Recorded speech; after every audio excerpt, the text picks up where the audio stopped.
eu criei um cara que é o quê? Um método. Imagina que você está fazendo um download. Imagina que você está fazendo um processo muito longo de leitura de um arquivo, entrada de dados de usuário, não importa. O que acontece? Quando você está fazendo processos muito longos, a tua interface ela fica travada, o teu sistema não fica responsivo. Eu vou fazer o mesmo processo sem a gente realizar uma adição de alguma thread. Então, vou mostrar o código para vocês. Eu chamei o método de rodar sequências. Então, beleza. Este cara vai rodar o quê? Nós vamos criar uma variável double na memória e falar, olha, seu valor é zero. Legal. E aí, para cada um desses caras aqui, que eu estou definindo aqui em cima, ó, então tá uma interação de 3. Então, 3 vezes por 3 vezes, ele vai chamar, ele vai fazer um loop e vai chamar esse fazer cálculos intensos.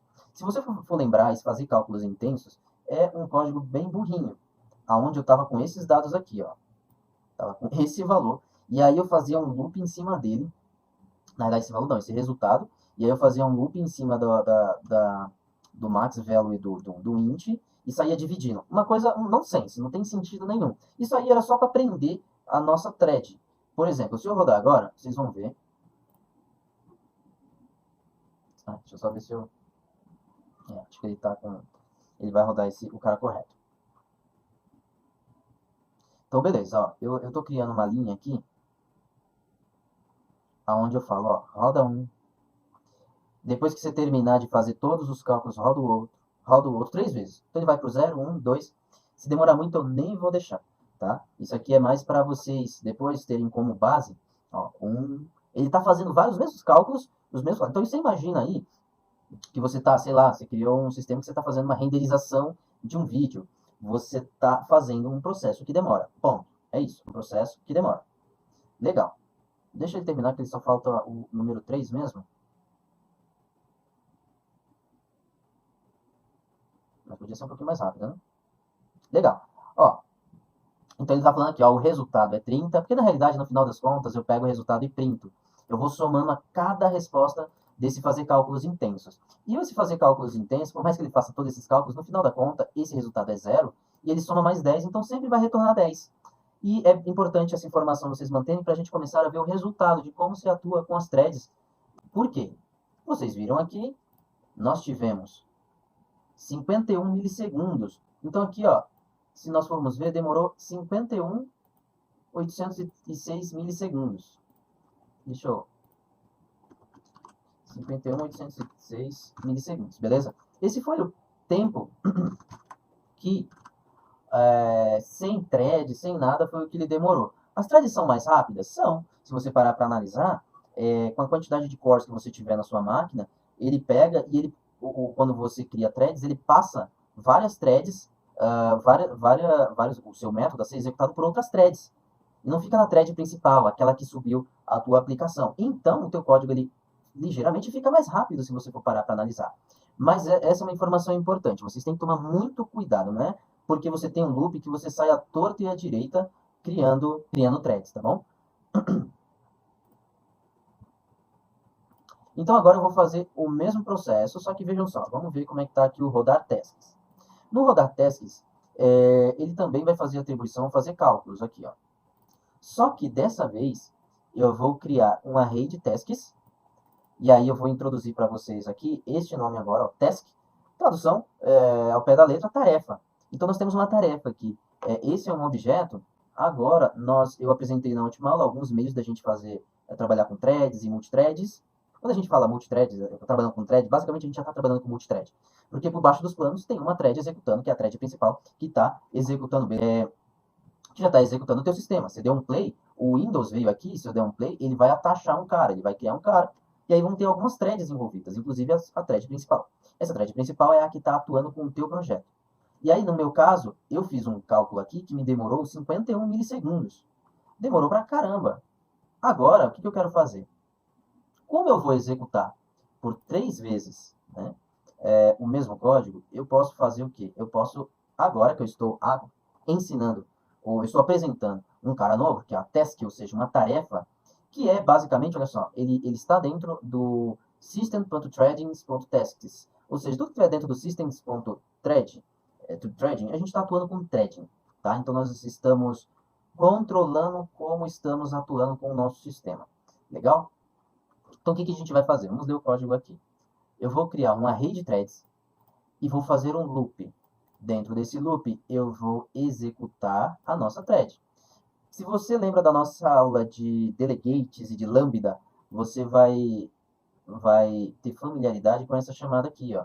Então, nós temos aqui o result e nós vamos somar toda vez que retornar uma informação do nosso cálculo, porque ele vai demorar um pouquinho e vai retornar. Quando ele retornar, a gente apresenta a nossa variável para ele e ele vai somando. Que a gente lembra, nas nossas primeiras aulas, que quando a gente coloca aqui o mais igual, nós estamos adicionando a nossa mesma variável. Ele pega o valor da variável e vai somando. Legal? Beleza. E aí a gente utiliza o task.run para ele rodar a nossa task. Ou seja, se eu criei uma task aqui, eu vou rodar ela, que vai estar no nosso array, né? E vou mostrar o resultado aqui, beleza?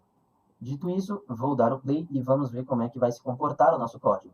Bem, uma coisa é boa e uma coisa é ruim. Outra coisa, tá? Normalmente os exemplos a gente coloca, vocês vão ver comentado em algum lugar, por exemplo aqui, no primeiro código era 32, mas aí para apresentar para vocês demorava demais, tá bom? Mas vamos voltar aqui. Agora o bichinho retornou, rodou, maravilha, ó. Cara, deu 821 milissegundos, que maravilha! Eu não vou escrever ainda, eu quero mostrar só mais uma coisa aqui. O resultado é zero. O resultado é zero. Nesse caso, a gente sabe que é errado. Porque se eu estou retornando 3 e eu estou somando, neste caso aqui, a cada 10, 3 vezes, a gente vai ter 30. Como foi esse cara aqui. Então, por mais que ele tenha executado em 861, 821, sei lá, milissegundos, ele executou a função de forma errada. Como assim? Uma explicação. Quando você roda uma thread, no caso aqui uma task, você roda ela e ela está executando. Então nós temos que ter a preocupação de pegar a resposta dela. Para isso, eu coloquei mais um exemplo aqui para vocês, que é o rodar tasks corretamente. Legal? No rodar tasks corretamente, eu vou fazer o mesmo código, beleza? O mesmo código daqui para cima, ó. A única coisa é que eu estou mostrando também uma forma diferente, tá? Quando a gente trabalha com tasks, nós podemos ter ele vazio, tá? Onde a gente não tem nenhum retorno. E aqui no caso eu quero um retorno. Ou seja, eu estou falando que a minha task vai retornar um double, e aí as coisas já começam a mudar e fazer sentido. Eu preciso ter um retorno da resposta, então eu estou fazendo um cálculo de token, eu tenho que receber isso de volta. E outra coisa importante é que como eu quero pegar o resultado das tasks, e a task eu vou mostrar mais para frente para vocês que elas, a gente não tem controle, pelo menos desta thread, de como ela vai rodar. Por quê? Lembra da aula anterior, eu mostrei um cara que era o thread pool. Esse thread pool, tá? Esse cara aqui, aqui ó, tá? Esse estilo aqui de trabalhar com thread pool, não é Deadpool, é thread pool. Piadinha, né? Piadinha saudável. Então vamos lá. Por trás, por debaixo dos panos, nós estamos atuando com thread pool, tá? Mas aí nós temos uma abstração aqui para atuar com tasks. E ele é mais móvel para a gente poder fazer diversas operações das coisas que a gente vai fazer de agora em diante. E aí, o que eu faço? Antes de fazer qualquer coisa, cara, eu dou um jeito de segura um pouquinho aí. Só vai para frente quando receber a resposta de todas as tasks. Beleza? Basicamente, isso aqui vai me ajudar. Por quê? No passo anterior, quando eu rodei as tasks, ele foi muito rápido, nem chegou a resposta. Mesmo que eu tivesse retornado um double no cara anterior, porque aqui não está tendo retorno, pelo menos não tipado, eu não estava esperando. E aí, como eu não recebia a informação, eu não fazia nada com ela. Agora que eu tenho as informações, eu posso voltar e rodar nas tasks e pegar o cara chamado result, que é o resultado que realizou, que a gente teve realizado das nossas tasks, tá? Então, a nossa task, pum, rodou. E aí, como é que eu pego o resultado dela? Aqui. Lembram do background da aula passada? Nós tínhamos um result lá dentro. E era ali que a gente pegava o resultado? Pois bem, aqui no teste também nós temos essa particularidade. E aí eu vou apresentar o resultado.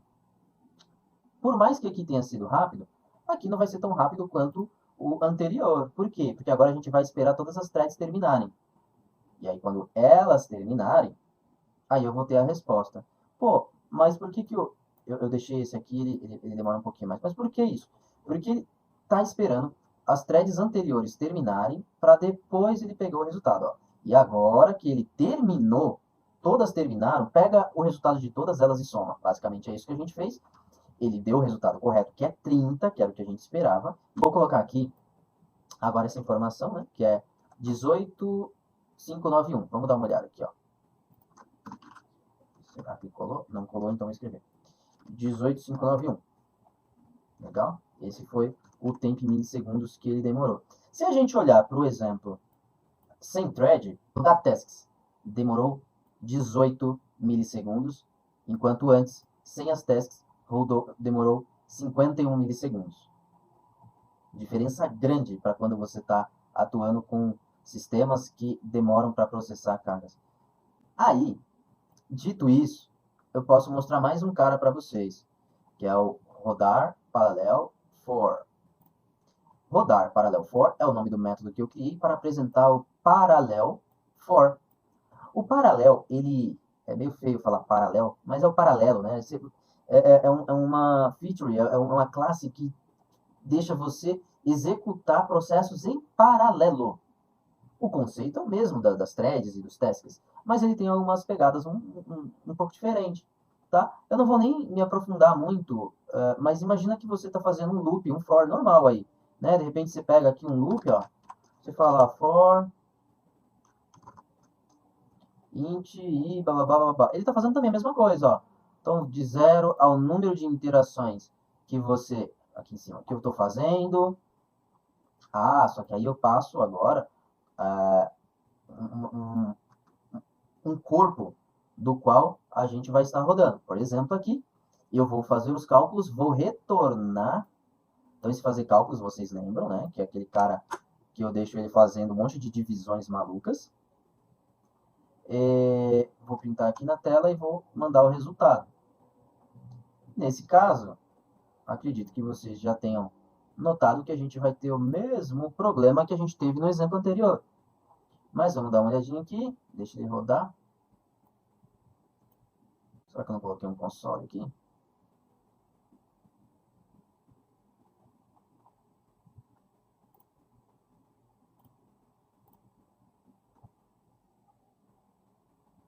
Tá. Ele me demorou 21 milissegundos e o resultado foi 10. Também não está correto, né? Vamos lá. 21 milissegundos. 21.895. Deixa eu deixar aqui. 21.895. Demorou 21 milissegundos. É mais demorado, é mais rápido? Cada caso é um caso. Não dá nem para eu dizer para vocês que esse cara ele vai, em alguma outra particularidade, ele vai ser mais rápido ou não. Mas eu preciso apresentar para vocês como que a gente resolve isso, porque se vocês notaram, o resultado veio errado, veio 10. Ele pegou o primeiro resultado e não somou os outros resultados, porque a gente não tem esse controle de como vai rodar cada método. Esse aqui, eu deixei bem comentado, não vou me aprofundar muito, mas basicamente é uma sobrecarga que nós temos aqui no Parallel for, da qual você consegue falar assim, ó, tá vendo esse bloco de código? Eu quero que você retorne e mantenha um resultado aí dentro. Uma variável, entre aspas, uma variável local. Mantenha ele aí dentro. E quando você pegar o resultado, soma ela dentro dela mesma. Porque senão a gente vai ter o mesmo problema que a gente teve no caso anterior. Mas aqui eu vou mostrar para vocês que vai estar resolvido. E aqui está a sobrecarga que eu falei para vocês, tá? Então eu só copiei e colei para deixar apresentável para vocês. Se eu for entrar no código, como se trata de um thread, você pode colocar o breakpoint aqui, em muitas oportunidades você não vai conseguir parar, porque o sistema está fazendo em outra thread. Às vezes, trabalhar em multithread tem que fazer tem que ter umas features específicas para você conseguir fazer debug dentro do C Sharp, tá bom? E agora, ó, o resultado está correto, o resultado é 30. Ele demorou 21.440 milissegundos. Os prazos, os 21, eu perdi, né? 4, 4, 8, 4, 4, sei lá. o tempo que ele está gastando aqui para fazer cada uma dessas operações não vai de encontro, talvez na sua máquina, talvez você esteja com mais espaço para processamento do que a minha, ou menos, e aí isso vai influenciar, isso é de máquina para máquina, tá bom?